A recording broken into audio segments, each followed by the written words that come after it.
Jean-François, on va rentrer dans le vif du sujet puisque la question, quand même, c'est de s'intéresser à la photographie de demain. Quand il y a 30 ans, vous créez Visa pour l'image, où est-ce que vous allez chercher vos photos?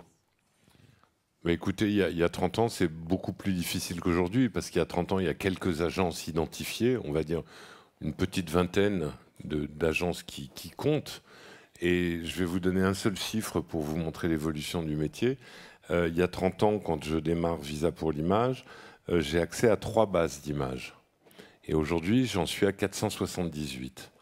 Donc, vous voyez, aujourd'hui, j'ai un réseau à travers le monde. 478 bases, ça veut dire que concrètement, vous ne pouvez pas les regarder tous les jours, toutes les semaines, et vous ne pouvez pas voir tout ce qui est produit. C'est impossible.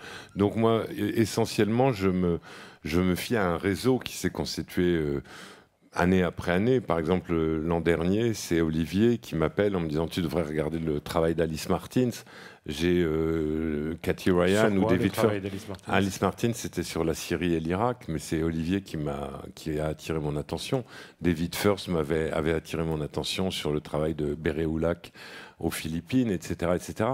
Mais aujourd'hui, je me fie plus à un réseau, si vous voulez, parce que comme vous le disiez, je ne peux pas checker 478 bases d'images toutes les semaines ou même tous les mois. Ce qui veut dire, Jean-François, qu'on dit tout le temps qu'il n'y a plus de photojournalisme, mais il y a beaucoup plus de photos. D'abord, c'est pas vrai qu'il n'y a plus de photojournalisme. En revanche, il y a beaucoup plus de production de photos. Trop, peut-être. Moi, je dirais pas trop, mais c'est vrai que c'est plus difficile à identifier. D'abord parce qu'aujourd'hui, vous le dites très bien, tout le monde fait de la photo. Ça ne veut pas dire qu'il y ait plus de photographes, parce qu'il y a une différence entre faire de la photo et être photographe. Ben, être photographe, être photojournaliste, je veux dire, un type comme Pierre Terjman, quand il s'attaque à une histoire, il a des informations avant d'y aller et il sait comment il veut construire son histoire, comment il veut me la raconter. C'est pas accidentel. Quand il part en Centrafrique, quand il fait les banlieues en Israël, il sait exactement ce qu'il veut me dire, il a un propos et il le réalise en toute connaissance de cause. Alors que si vous voulez le photo amateur avec un smartphone, dont on parle beaucoup en tant que journaliste citoyen, c'est quand même très souvent un accident. Et aujourd'hui, si vous voulez, la difficulté, je crois, pour un photojournaliste professionnel, c'est on sait qu'il ne sera plus jamais le premier sur un événement. Il faut qu'il soit le deuxième et qu'il explique pourquoi la première photo est arrivée. Je ne sais pas si vous êtes d'accord, Olivier. Je suis complètement d'accord sur ce point-là. C'est vraiment l'un des bénéfices de ce que vous racontez sur le fait qu'on fait plus de photos aujourd'hui, c'est qu'il y a plus cette culture de la photographie au sein du public en général. Et ça, c'est important pour arriver au point de comprendre l'importance du photojournaliste, ce que le photojournaliste peut apporter à la photographie, apporter le professionnalisme qui permet de comprendre l'actualité. Je veux qu'on s'arrête un instant sur votre travail au quotidien et surtout le journal dans lequel vous travaillez. Il y a quelques années, le Washington Post, je n'ai plus les dates exactes, mais vous allez nous les donner, est racheté par l'un des plus grands milliardaires au monde, le fondateur et président d'Amazon, Jeff Bezos. Et dans le petit monde, parce qu'il est tout petit, du photojournalisme et du journalisme au sens large, tout le monde se dit c'est la fin du Washington Post, ça va devenir un tabloïd vendu partout dans le monde, mais il n'y aura plus la qualité du Washington Post. Quelques années plus tard, le Washington Post est non seulement resté l'un des quotidiens mondiaux de référence, mais il a embauché des dizaines de journalistes, des dizaines de photographes, et il a replacé avec le New York Times dans une compétition très saine les standards du journalisme international très haut. Que s'est-il passé ? Je pense que c'est basé sur l'économie du journalisme, dans le sens où le journalisme, ce n'est pas une industrie où pour faire du profit, il faut couper les effectifs. Il faut montrer au public que c'est du journalisme de qualité. Le public recherche cette information. Et si on coupe l'effectif, l'information devient donc c'est un choix très rationnel et très économique de la part de Jeff Bezos de dire en fait, pour avoir de la rentabilité... Plus on met de journalistes, plus on met de photographes, plus on a une information de qualité, qui est un produit qui après a une valeur plus importante au sein du public. C'est-à-dire qu'il a remis aussi la photographie et le news au centre du dispositif éditorial du journal ? Tout est basé sur il faut créer un produit journalistique de qualité.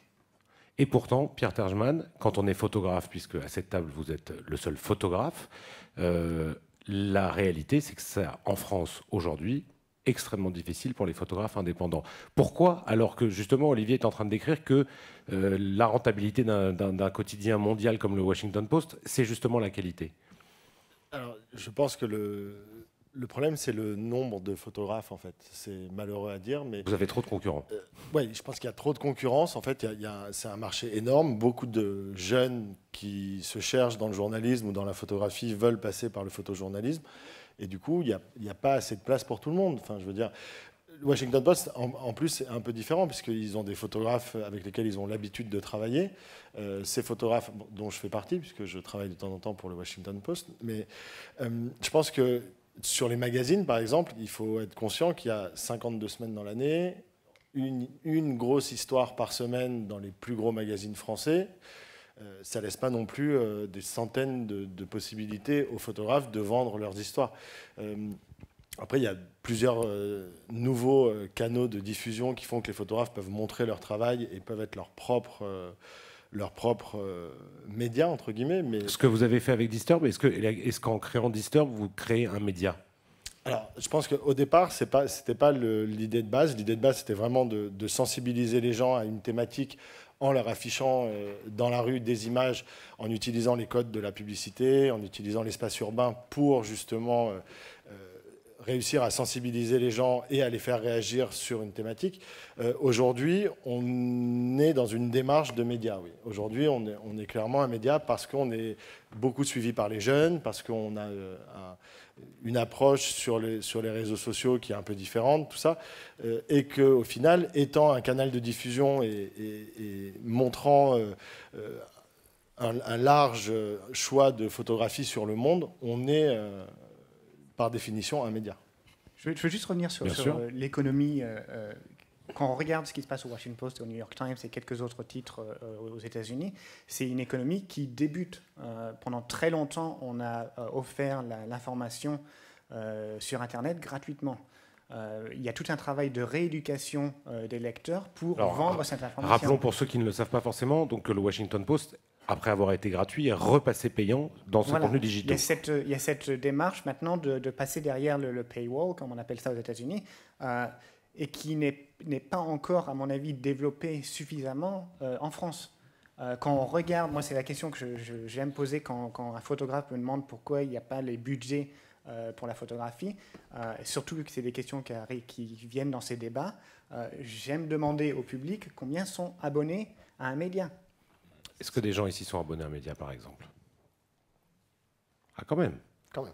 Mais ce n'est pas une majorité dans par ailleurs, le un public qui s'intéresse à ces questions n'est pas forcément représentatif de la société française. Mais Lucas, si vous me permettez, je veux dire, il y a eu la semaine dernière un reportage très intéressant sur le New York Times depuis l'élection. C'est sur Arte la semaine dernière. Exactement. Et dans ce reportage, il y avait quand même une information que j'ai retenue qui est, je trouve, très encourageante. C'est quand ils disent qu'aujourd'hui, ils tirent plus de revenus de leurs abonnés numériques que de leurs recettes publicitaires. Ça veut dire que c'est pour la première année, c'est la première fois. Mais si vous voulez, ça veut dire qu'il y a des gens aujourd'hui, et là je rejoins ce que disait Olivier, c'est qu'il y a des gens aujourd'hui qui ont compris que l'information de qualité, elle a un coût. Fabriquer une info, fabriquer un reportage de qualité, ça vaut de l'argent. Et donc, pour pouvoir produire cette info de qualité, il faut que nous, les lecteurs, acceptions de payer, de participer à cette économie. C'est là où on voit vraiment un énorme problème pour les générations futures. Nous, on intervient énormément dans les écoles. On intervient dans plus d'une cinquantaine d'écoles par an, face à des jeunes qui sont alertes sur le monde dans lequel ils sont, qui peuvent avoir leurs idées sur certaines théories ou quoi que ce soit, mais qui ont une chose en commun, en France en tout cas, c'est que les gamins vous disent « nous, on n'est pas prêt à payer pour l'information. Ce qu'on a et ce qui nous arrive gratuitement, on le prend, qu'il soit bien ou mauvais, mais aller mettre 3, 4, 2 euros par mois, ils ne comprennent pas. » J'ai eu ce débat-là il n'y a pas longtemps encore dans une école où D'abord, souvent, l'appréciation des jeunes en France est que le journalisme est fait par une espèce de force obscure, donc qui n'a pas besoin de financement puisqu'elle a des intérêts propagandistes. C'est pas ça en fait. Alors. Non, c'est pas ça. Sinon, on galérerait beaucoup moins pour trouver des financements pour faire notre projet. Mais c'est surtout que voilà, ils ne comprennent pas pourquoi, étant dans une bulle un peu du tout gratuit sur Internet, pourquoi est-ce qu'ils devraient payer pour ce genre d'informations ?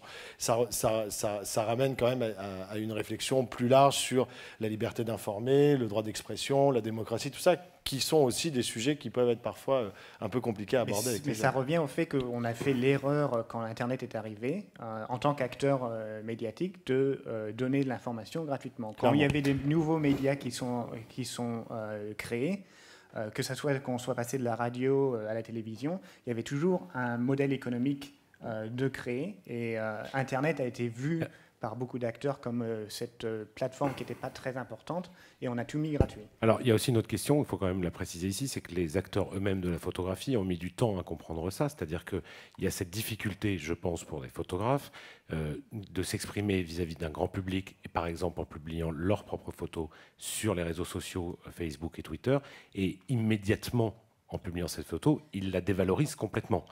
Comment est-ce que, justement, une photo d'un photographe publiée sur Twitter ou sur Facebook ne vaut plus rien ? Il la dévalorise si ils n'ont pas eu la réflexion de créer le modèle économique derrière ce partage. Si on partage la photo comme ça, sans vraiment penser quel est le but, oui, ça dévalorise cette photo. Mais si le photographe a un but précis, que ça soit créer une campagne ou vendre un livre photo ou financer le prochain voyage pour ce travail, là, ça peut être valorisant. Jean-François Leroy, est-ce qu'il y a encore la place aujourd'hui, est-ce qu'il y a, en utilisant tous ces nouveaux moyens de communication, la possibilité de créer, par exemple, des collectifs comme ils se sont. La photographie, l'histoire du photojournalisme est faite d'un certain nombre de grandes agences qui se sont créées. Alors je parle d'agences, on va exclure de ce champ-là, pour une meilleure compréhension, les trois grandes agences dites filaires mondiales, AFP, première agence de photo au monde, AP et Reuters, qui eux ont des milliers de photographes et ont un modèle économique très particulier. Je parle là d'agences type agence Magnum, type agence Nour, qui sont toutes dans des très grandes difficultés aujourd'hui parce que leur modèle économique ne tient plus ou tient beaucoup moins.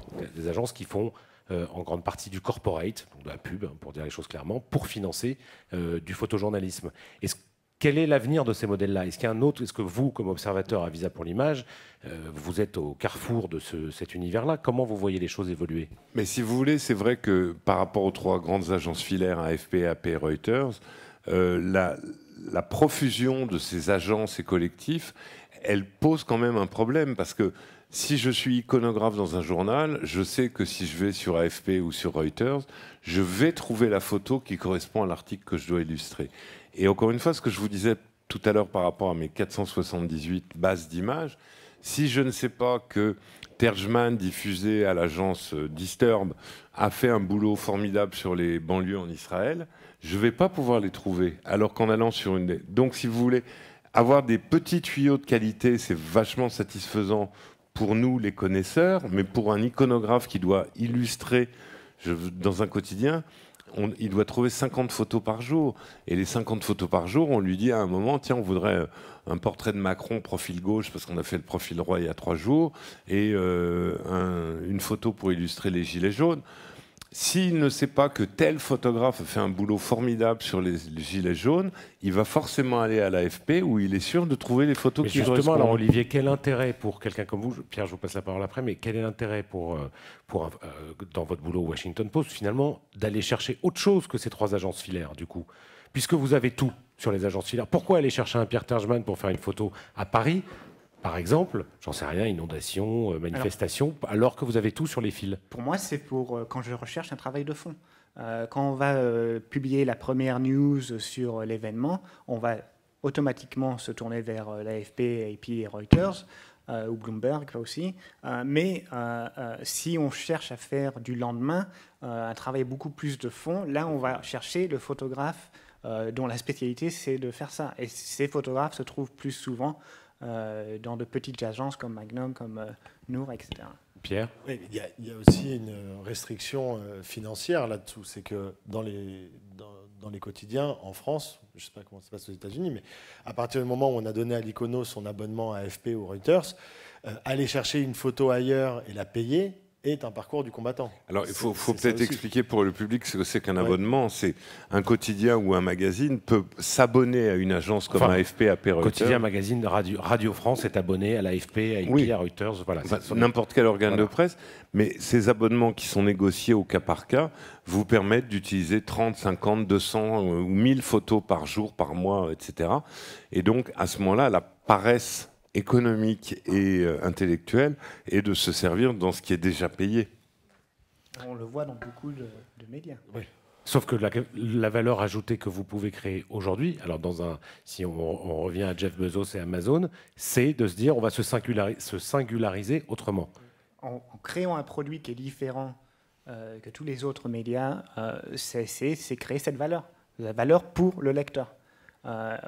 Quand on demande au lecteur de débourser 10 € par mois, il faut que le lecteur sente qu'il reçoit un produit qui sera différent de ce qu'il voit gratuitement sur Google News.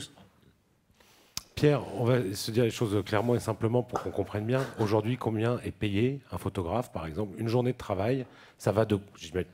Tous les journaux ne payent pas pareil. Ça va de... Quelle est l'échelle? On va de où à où? On va de 150 € brut jour, ce qui fait à peu près 120, 110 net, à 400 $ jour, qui est le tarif pour le New York Times aujourd'hui. Ce qui est le plus haut tarif, Ce qui est le plus haut tarif, oui, en quotidien. Les magazines, c'est différent, c'est un peu différent. Paris Match, par exemple, va payer à la double page ou à la page. Le Figaro Magazine aussi, donc ça change un peu. Il y a des quotidiens qui payent une photo 60 €. Quoi. Ah oui, oui. Alors, attention. Là, vous parlez d'une journée de travail. Mais là, je parle d'une journée de travail. Une photo publiée aujourd'hui dans un quotidien français qui tire... à moyenne édition, donc c'est-à-dire Libé ou d'autres, c'est pour un quart de page, ça va être 60 €. Oui. C'est à peu près ça. Ce qui ne permet pas à un photographe de vivre quoi qu'il arrive. Enfin, c'est pas des tarifs. Jean-François Leroy, sur les 30 dernières années, donc d'existence de Visa pour l'image, est-ce que la qualité de la photo a changé? Écoutez, moi La qualité du photojournaliste, je ne parle pas forcément de qualité artistique. Mais moi je pense que, je vais peut-être être surprenant, mais je trouve qu'il y a beaucoup plus de reportages moyens et de moins en moins de reportages exceptionnels. Pourquoi? Parce qu'il y a 30 ans, le photographe, il fallait d'abord qu'il maîtrise vraiment la technique. Aujourd'hui, avec les nouveaux réflexes, vous faites une photo, le flash vient tout seul, le point se fait tout seul, ça débouche le contre-jour. Donc techniquement c'est bien, mais je repense toujours à cette phrase de l'immense Henri Cartier-Bresson qui disait « Une photo se fait avec le cœur, la tête et l'œil, jamais avec une caméra ». Et au-delà de la technique, il y a aussi maîtriser le sujet. Beaucoup trop de photographes pensent que leur vision de la guerre en Libye va être meilleure que les autres, alors qu'ils ne savent pas du tout ce qui se passe en Libye. Les meilleurs photographes, c'est des journalistes. Et c'est le mot qu'on oublie souvent quand on parle de photojournaliste. Pour moi, ce qui est le plus important dans le photojournaliste, c'est le journaliste. Oui, Pierre Targeman. Oui, c'est une période. Nous, on a un process très strict chez Disturb en termes de fact-checking, puisqu'on vérifie les photos qui nous sont proposées. Et en effet, la notion de journaliste dans cette pratique du journalisme, ce qui est le photojournalisme, est très importante et on l'oublie souvent. J'ai souvent des jeunes photographes en devenir ou des jeunes photojournalistes qui me demandent des conseils, et quand je leur demande mais pourquoi est-ce que tu vas à tel endroit, quel rapport avec toi, pourquoi est-ce que tu veux creuser ce sujet, à quel moment tu as un rapport avec tout ça, souvent c'est quand même pour faire des photos pour un portfolio ou parce qu'on a besoin de montrer qu'on fait des images. Donc il y a ce problème aussi. Mais juste pour revenir sur le collectif, je pense qu'aujourd'hui par rapport aux agences traditionnelles, là où nous on a une petite force avec Disturb, c'est qu'on est justement un peu au-dessus des agences et que c'est plus des groupes de personnes, de photographes qui veulent faire des projets ensemble mais qui ne sont pas forcément basés sur l'éditorial. Parce qu'aujourd'hui, il y a aussi ce besoin chez les photojournalistes de se chercher un peu et d'essayer de renouveler leurs pratiques et leurs moyens de diffusion de manière à toucher le plus grand nombre.